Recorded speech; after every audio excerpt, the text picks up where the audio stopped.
लूका 2 अध्याय और 8वें वचन से पढ़ता हूं।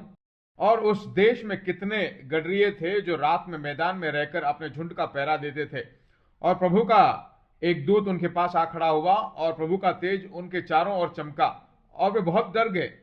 तब स्वर्गदूत ने उनसे कहा, मत डरो, क्योंकि देखो मैं तुम्हें बड़े आनंद का सुसमाचार सुनाता हूं जो सब लोगों के लिए है, कि आज दाऊद के नगर में तुम्हारे लिए एक उद्धारकर्ता जन्मा है, और यही मसीह प्रभु है।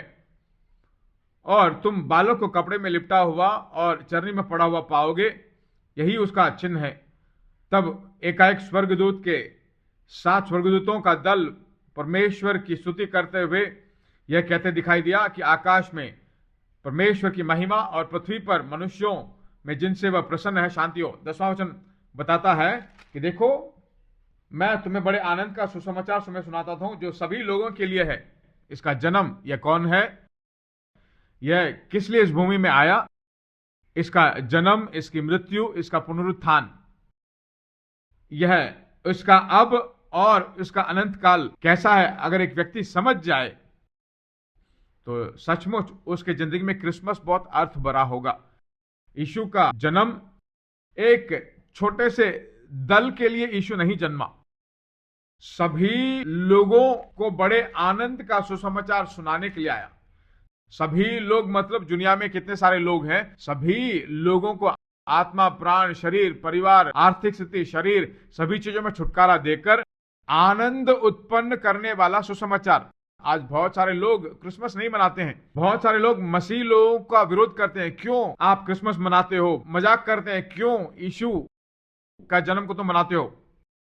सब लोग यह क्यों जन्मा, किस लिए जन्मा, इसका जन्म मेरे जिंदगी में अभी और अनंत में भी क्या बदलाव लेकर आएगा जान ले, तो वे सचमुच उसे मनाएंगे।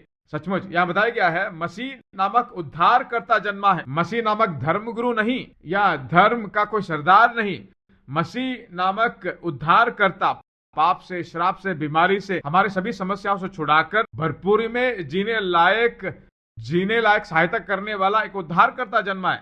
उद्धारकर्ता का मतलब उद्धार देना। एक प्रचारक है तो उसका काम क्या है, प्रचार करना है, वही उसका प्रोफेशन है। इसका एक ही प्रोफेशन क्या है, हमारा उद्धार, पाप से उद्धार, बीमारी से उद्धार, हमारे खालीपन, कमियों से हमें उद्धार। जन्म से जन्मा कौन है, उद्धारकर्ता, धर्मगुरु नहीं, जगत का उद्धारकर्ता, दुनिया के सभी लोगों का उद्धार, बुराइयों से भलाई की ओर उद्धार करने वाला उद्धारकर्ता। इसी लूका 2 अध्याय के में जो है यीशु के जन्म के 8वें दिन में यहूदियों के परंपरा के अनुसार खतना करने के लिए और कुछ बलियां चढ़ाने के लिए आराधनालय में ले जाते हैं। और आराधनालय में सिमियोन नाम का एक व्यक्ति था।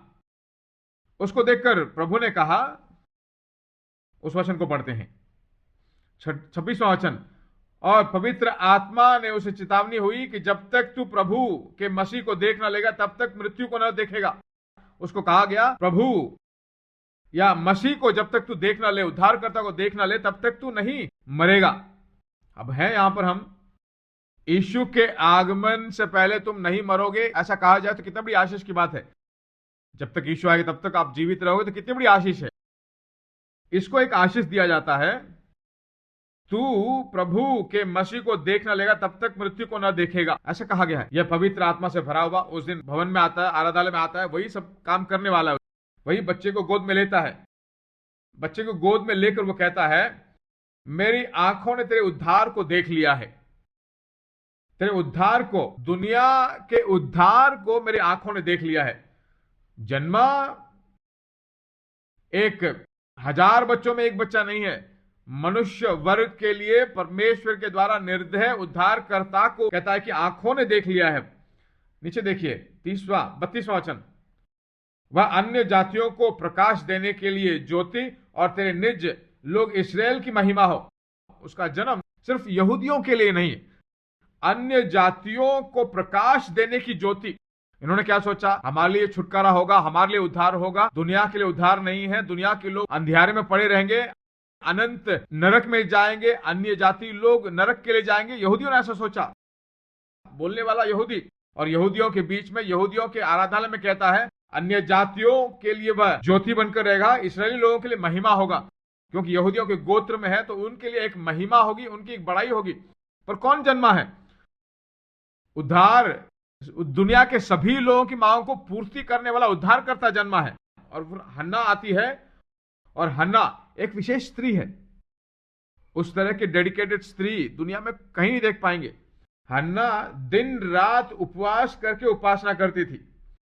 हम दिन में उपासना कर रहे हैं, वही बड़ी बात है, पर वह दिन रात उपासना किया करती थी। दिन में भी उपवास, रात में भी उपवास, दिन रात प्रार्थना। हर वक्त आकर मसीह को देखती है। देखने के बाद यरूशलेम के छुटकारे की बाट जोते थे, उसके बारे में बात करती है। इसका पूरा जन्म जो है, मनुष्य का छुटकारा और भलाई जिंदगी इसी में है। जन्मा जो है वो धर्मगुरु नहीं है, धर्म की स्थापना करने वाला नहीं, हमारे उद्धार करने के लिए आने वाला उद्धार करता है। और वो भी एक राजा, वो राजा है। दुनिया के सभी लोग जब छोटे से बच्चे के रूप में जन्म लेते हैं, फिर बालक बनते, राजकुमार बनते हैं, फिर राजा, पर ये जन्म लेते ही राजा।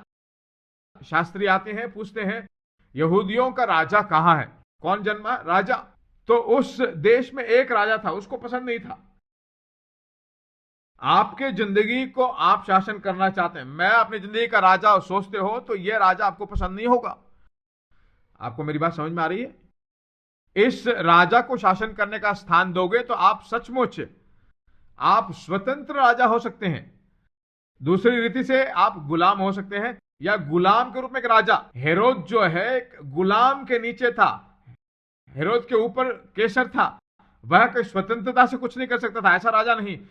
वह खुद निर्णय नहीं ले सकता था। कैसर जो भी कहेगा उसी के अनुसार इसको करना होगा, यह उसका गुलाम है। पर यह जन्म लेकर आपकी जिंदगी में आता है तो आप बिल्कुल स्वतंत्र, सभी चीजों पर शासन करने वाले एक राजा के रूप में आप आ जाते हैं।